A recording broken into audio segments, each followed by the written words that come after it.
Hello बच्चों। तो English का आज थर्ड पार्ट स्टार्ट कर रहे हैं, एलटी इंग्लिश, जिसमें हम 10 सालों के क्वेश्चन जो है वो कवर कर रहे हैं।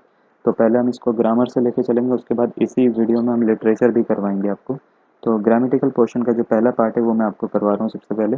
तो क्वेश्चन क्या दे रखा है, आपको बोला है कि यहाँ पे 4 ऑप्शन दे रखे हैं, 1 2 3 4। एक पूरा सेंटेंस है, इसको 4 भागों में बांट दिया है और आपसे बोला है कि किस भाग में एरर आपको लग रहा है। अगर आपको किसी भाग में एरर लग रहा है किसी पार्ट में, तो आप उस पर टिक करिए। अगर किसी में नहीं लग रहा तो पार्ट 4 इसका आंसर होगा, यानी ऑप्शन नंबर 4 इसका आंसर होगा। नेक्स्ट आ जाते हैं। तो क्वेश्चन आपको बोल रखा है कि the municipality is going to build a new school है। तो इनमें से कौन सी लाइन में आपको, कौन से जगह पे आपको एरर दिख रहा है। तो अगर हम बात करें the municipality is going to, यहाँ पे अगर हम बिल्ड की बात करें तो बिल्ड यूज ना होगी, क्या यूज होगा, बिल्ड यूज होगा। ठीक है। तो बिल्ड, बिकॉज ये गोइंग टू जो है ये अभी जो है कॉन्टिन्यूस फॉर्म है, कॉन्टिन्यूस फॉर्म में जो होती है वो थर्ड फॉर्म नहीं आती। तो बिल्ड अ न्यू स्कूल है, तो ऑप्शन नंबर 2 जो है वो इसका करेक्ट आंसर होगा। नेक्स्ट आ जाते हैं, he would certainly have been drowned if he did not know how to swim. या तो इसमें कौन से पार्ट में एरर होगी। तो वैसे मेरे मुंह से निकल भी गया है, इसमें थर्ड पार्ट में एरर होगी। डिड नॉट नो के बाद में जो फॉर्म फॉलो होती है, तो नो के बाद में हाउ टू ज़रूर लगता है। ठीक है। I do not know how to swim, I do not know how to type. तो ये जो है, ये नो के बाद में हाउ टू आना बहुत ज़रूरी है। तो अगर ये है इस तरीके से तो ये गलत माना जाएगा। तो ऑप्शन नंबर 3 जो है वो इसका करेक्ट आंसर है। नेक्स्ट आ जाता है फिल इन द ब्लैंक का पार्ट। आपको बोला गया है कि इसमें आपको 4 ऑप्शन दे रखे हैं, कौन सा ऑप्शन जो है या कौन सा वर्ड जो है वो इसमें पूरी तरह से फिट बैठता है इस सेंटेंस के अंदर। तो क्वेश्चन आपको दे रखा है, he would have been dash on any evidence he gave, praised, questioned, challenged, cross examined. ठीक है, क्रॉस एग्जामिन्ड। तो उसने बोला कि कोई भी एविडेंस वो दे दे, उसको डैश करा जाता है, क्या करा जाता है, क्वेश्चन करा जाता है, चैलेंज करा जाता है, प्रेस करा जाता है, क्रॉस एग्जामाइन करा जाता है। ऑप्शन नंबर 4 जो है वो इसका करेक्ट आंसर होगा। कोई भी एविडेंस के ऊपर उसको क्रॉस एग्जामाइन करा जाता है। नेक्स्ट क्वेश्चन की ओर बढ़ते हैं बच्चों। नेक्स्ट क्वेश्चन है, this sun dash the clouds, this sun dash the cloud, burn, rose out, peeped out या ब्रोक थ्रू। तो सबसे पहले तो मैं बता देता हूँ, बर्न सन जो होते हैं वो क्लाउड को जलाते नहीं है, तो ये तो बिल्कुल ही नहीं होगा। रोज आउट का मतलब होता है सन में क्लाउड, क्लाउड में जो होता है सन खिल के नहीं आता। रोज आउट का मतलब होता है कि ऊपर उठ के आ जाना। ब्रोक थ्रू खराब नहीं हो जाता। नेक्स्ट बचा पीप्ड आउट, ये इसका आंसर होगा। इसका मीनिंग क्या होता है, पीप आउट का मतलब होता है कि छिप जाना। क्या होता है, छिप जाना। ठीक है। एक और वर्ड यूज होता है अगर आपने पढ़ा हो तो, पीपिंग टॉम। इसका मतलब होता है कि जो ताका झाकी करता है या चोरी छुपे दूसरों को देखता है। ठीक है। तो इसी से ये वर्ड आया है, पीप्ड आउट ऑफ। तो ऑप्शन नंबर 3 जो है वो इसका करेक्ट आंसर होगा। नेक्स्ट क्वेश्चन की ओर बढ़ते हैं। तो नेक्स्ट क्वेश्चन दे रखा है, many countries have succeeded in dash malarial mosquito. 4 option दे रखे हैं, ऑब्लिटरेटिंग, इरेजिंग, इरेडिकेटिंग, अबोलिशिंग। तो इसमें चारों में से जो है ऑप्शन नंबर 1 जो है वो इसका करेक्ट आंसर होगा, ऑब्लिटरेटिंग। ऑब्लिटरेटिंग का मतलब ये होता है ख़त्म कर देना, या ख़त्म करके उस चीज़ को दोबारा, जो चीज़ वापस नहीं आती, पूरी तरह से किसी चीज़ को ख़त्म कर देना। ठीक है। तो ऑप्शन नंबर 1 जो है वो इसका करेक्ट आंसर होगा। नेक्स्ट क्वेश्चन की ओर आते हैं, in the following question choose the correct alternative. ठीक है। करेक्ट ऑल्टरनेटिव का मतलब ये है कि आपको इसमें कहीं ना कहीं गड़बड़ या जो है एरर दिखेगी, आपको सही करना है कि वहाँ पे एरर क्या आनी चाहिए उसकी जगह पे, पूरा का पूरा सेंटेंस में। Her brother along with her parents insist that she remain at home. तो पहला आएगा इसमें, insist that she remains at home. दूसरा आएगा, are insisting that she remains at home, या insist that she remain at home, या insist that she remains at home. तो अगर हम इसकी बात करें तो ये सबसे पहले तो ये आ जाएगा, रिमेन्स का वर्ड का यूज़ बिल्कुल नहीं करेंगे। रिमेन्स का मतलब होता है बचा हुआ। ठीक है। रिमेन का मतलब होता है रहना। तो ये वर्ड अभी सही है। ठीक है। तो जहाँ पे ये सही है, एक तो इस वाले में सही है और किसी और में सही नहीं है।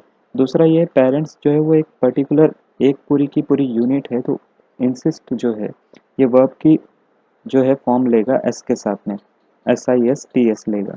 तो ऑप्शन नंबर 3 जो है वो दोनों प्रॉपर्टी फॉलो कर रहा है। तो इसका नंबर जो है, इसका मतलब जो है ये वाला आंसर करेक्ट आंसर होगा इसका। नेक्स्ट क्वेश्चन की ओर आते हैं बच्चों। नेक्स्ट बोला है कि आपको अंडरलाइन 4 वर्ड दे रखे हैं, आपको डिटेक्ट करना है कि कौन सा वर्ड रॉन्ग वर्ड है। ठीक है। My reason for taking his side he is invalid. तो ये तो वर्ड ही पूरा का पूरा सेंटेंस ही गलत लग रहा है। My reason for taking his side he is invalid. तो अगर देखा जाए तो यहाँ तक तो ठीक है ये सेंटेंस। ठीक है। ही इज़ इनवैलिड पे ही पूरा का पूरा सेंटेंस जो है वो बिगड़ जा रहा है। तो ऑप्शन नंबर 4 जो है वो इसका करेक्ट आंसर होगा। यानी जो फोर्थ वर्ड है वो गलत इसमें तरीके से या गलत वर्ड यूज़ हुआ है, तभी ये पूरा सेंटेंस जो है वो कोई अच्छा सेंस नहीं दे पा रहा है। ठीक है। नेक्स्ट क्वेश्चन की ओर चलते हैं। नेक्स्ट क्वेश्चन जो दे रखा है वो एक्टिव पैसिव का पार्ट है। यानी आपको एक्टिव वॉइस दे रखी, पैसिव वॉइस दे रखी है, एक्टिव वॉइस दे रखी है, सॉरी, एक्टिव वॉइस दे रखी है और आपको ये बताना है कि पैसिव वॉइस क्या होगी इसकी। Our parents never informed us about their program. तो इसकी पैसिव वॉइस क्या होगी? 4 ऑप्शन आपको दे रखे हैं। We informed our parents about the programme, ये होगा। Their programme had never been informed, ये होगा। We were never informed about their programme, या our parents were informed about the programme. तो ऑप्शन नंबर 3 जो है वो इसका करेक्ट आंसर होगा। We were never informed about their programme. ठीक है। नेक्स्ट आ जाते हैं सिनोनिम एंटोनिम का पार्ट है। तो सिनोनिम पहले पूछा गया है, what is the synonym of fugitive. Fugitive ये वर्ड है, इसका सिनोनिम क्या होता है? सबसे पहले तो इसका मीनिंग पता होना चाहिए। इसका मीनिंग होता है भगोड़ा, यानी जो चीज़ों से भाग जाता है। जैसे ये वर्ड अभी सबसे पहले जब यूज़ हुआ था, ये उसके लिए यूज़ हुआ था, किंगफिशर का मालिक के लिए, जो पूरा का पूरा बैंक लोन लेके भाग गया था। ठीक है ना। तो अगर इसका सिनोनिम देखना है, यानी इसका समानार्थी वर्ड देखना है, तो 4 ऑप्शन आपको दे रखे हैं। एस्केपिंग, एंड्यूरिंग, वेन या वीक। एस्केपिंग का मतलब भी होता है पलायन कर जाना या भाग जाना, तो ये इसका करेक्ट आंसर होगा, यानी ये इससे मिलता जुलता वर्ड है। नेक्स्ट है, what is the meaning on the of the word on the shelf. On the shelf का मतलब क्या होता है? Death penalty, object to be saved from a job, या अ फूलिश पर्सन। ठीक है। तो अ फूलिश पर्सन जो होता है वो तो बिल्कुल नहीं होता इसका। डेथ पेनल्टी भी नहीं होता, ऑब्जेक्ट टू भी नहीं होता। इसका मतलब होता है नौकरी से निकाल देना किसी को। ठीक है। तो नौकरी से निकल जाना या निकाल देना, तो to be sacked from a job, इसका जो है वो करेक्ट आंसर होगा, ऑप्शन नंबर 3। नेक्स्ट क्वेश्चन की ओर आते हैं। नेक्स्ट बोला है कि ये आपको एक वन वर्ड सब्स्टिट्यूशन का पार्ट दिया हुआ है, इसका मीनिंग क्या होता है, इसके लिए एक वर्ड क्या होता है। ठीक है। Which of the following words mean words inscribed on a tomb. यानी जो टॉम्ब होती है, टॉम्ब का मतलब जो हम बोलते हैं मकबरा।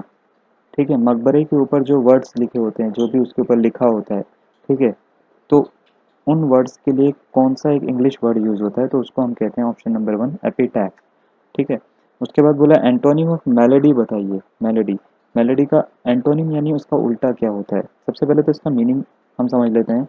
और मीनिंग इसका होता है कि कोई भी मैलिशियस, मैलिशियस जो है वो भी इसका मीनिंग होता है। मैलिशियस का मतलब होता है कि कोई भी डिजीज़ या कोई भी बुरी चीज़ को हम अटेन कर लेना। ठीक है।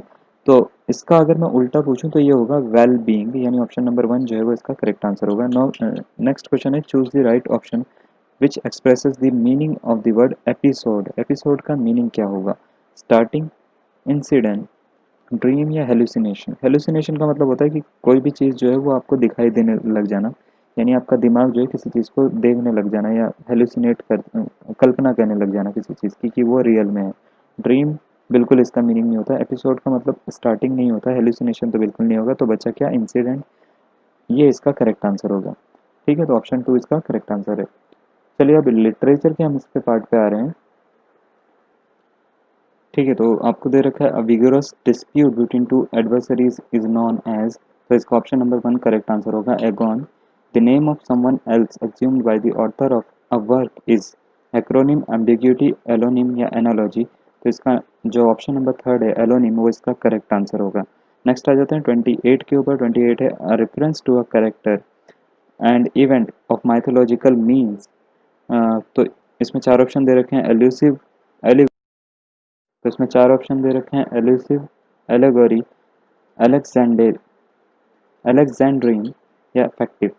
तो इसका जो ऑप्शन नंबर 1 है वो इसका करेक्ट आंसर होगा। नेक्स्ट आ जाते हैं, standing by itself is known as, यानी अपने आप खड़े होने को, अपने आप से खड़े होने को क्या कहते हैं, ठीक है। तो ऑप्शन नंबर अगर हम इसकी बात करें, थर्ड इसका करेक्ट आंसर होगा, एम्परसैंड कहते हैं इसको, ठीक है। नेक्स्ट है अलेक्जेंड्रिन मीन्स, अलेक्जेंड्रिन का मतलब क्या होता है। अलेक्जेंड्रिन एक वर्ड है बच्चों, ये काफ़ी पहले से यूज़ होता था, जिसका मीनिंग होता था 12 syllable iambic line used in old French poems, यानी कोई भी ओल्ड फ्रेंच पोएम जितनी भी थी ना, उसमें 12 लाइन्स की वो पोएम्स हुआ करती थी। तो इसमें जो सिलेबल यूज़ होते थे वो 12 लाइन के ही होते थे वो भी। तो इसी को ही हम अलेक्जेंड्रिन कहते थे, ठीक है। तो ऑप्शन नंबर 1 जो है 3 जो है वो इसका जो है वो करेक्ट आंसर होगा। नेक्स्ट क्वेश्चन की ओर आ जाते हैं। नेक्स्ट क्वेश्चन आपको दे रखा है कि the Georgian literary scene is a work by Hugh Walpole, P.D. James, Frank Swinner, ton and J B Priestley. तो 4 ऑप्शन दे रखे हैं, चारों में से कौन सा ऑप्शन जो है वो आपका करेक्ट होगा। तो इसका होगा हग वॉलपोल, ठीक है। नेक्स्ट है, who among the following is an intellectual figure of pious Bloomsbury group. तो जेम्स हक्सली, बेली या ब्रेनब्रिज, ठीक है। तो इसका जो ऑप्शन नंबर अगर हम बात करें, ऑप्शन नंबर इसका 2 वो इसका करेक्ट आंसर होगा, हक्सली, ठीक है। नेक्स्ट क्वेश्चन की ओर आते हैं। नेक्स्ट क्वेश्चन दे रखा है, Harrietta Richardson brought out her novel under the pseudonym of Samuel Richardson, Henry Richardson, Handel Richardson या Henry Handel Richardson. Option number 4 जो है वो इसका करेक्ट आंसर है। नेक्स्ट है, Maurice Guest is a work by. तो अगर हम बात करें तो ये लिखी थी एच रिचर्डसन ने, तो ऑप्शन नंबर 1 जो है वो इसका करेक्ट आंसर है। नेक्स्ट है, young Cosima is a work by. Young Cosima किसने लिखी, तो ये लिखी थी एच रिचर्डसन ने ही लिखी थी ये भी। नेक्स्ट है, Venus and Adonis is a work by. Venus and Adonis ये बहुत फेमस है, ये किसने लिखी थी, ये हम पढ़ते भी हैं, मर्चेंट ऑफ वीनिस पढ़ते हैं अगर आपको पता हो तो आईसीएसई वाले तो बच्चे शुरुआत से पढ़ने लग जाते हैं। तो ये किसने लिखा है, थॉमस काइट ने लिखा है, क्रिस्टोफर मार्लोव ने लिखा है, शेक्सपियर ने लिखा है या जॉर्ज पीले ने लिखा है। तो ये लिखा है विलियम शेक्सपियर ने। ऑप्शन नंबर 3 जो है इसका करेक्ट आंसर होगा। Shakespeare on the whole wrote, तो कब लिखी थी उसने, मतलब कितनी सोनेट्स लिख रखी हैं उसने शेक्सपियर ने टोटल, 50 लिखी हैं, 150 लिखी हैं, 1545 लिखी हैं या 164 लिखी हैं। तो शेक्सपियर ने अगर हम बात करें ना, टोटल जो है 1545 इतनी सोनेट्स लिख रखी हैं उसने। नेक्स्ट है, उसने प्लेस कितने लिखे हैं शेक्सपियर ने, तो शेक्सपियर ने टोटल जो है वो 37 प्लेस लिखे हैं, ठीक है। नेक्स्ट आ जाते हैं हम, बोला है Shakespeare's period of early experimental work is, ठीक है। अर्ली एक्सपेरिमेंटल वर्क का पीरियड क्या था शेक्सपियर का, 1547 से 77 तक, 77 से 93 तक या 93 से 1600 तक या 1600 से 1608 तक। तो ये काफ़ी फेमस क्वेश्चन है। इसमें जो इसका पीरियड था वो था 1577 से 1593 तक का था। तो ऑप्शन नंबर 2 जो है वो इसका करेक्ट आंसर होगा। तो बच्चों आज के लिए इतना ही करते हैं, और अगर आपको ये वीडियो पसंद आई तो इसको लाइक करिए, शेयर करिए, सब्सक्राइब करिए। धन्यवाद।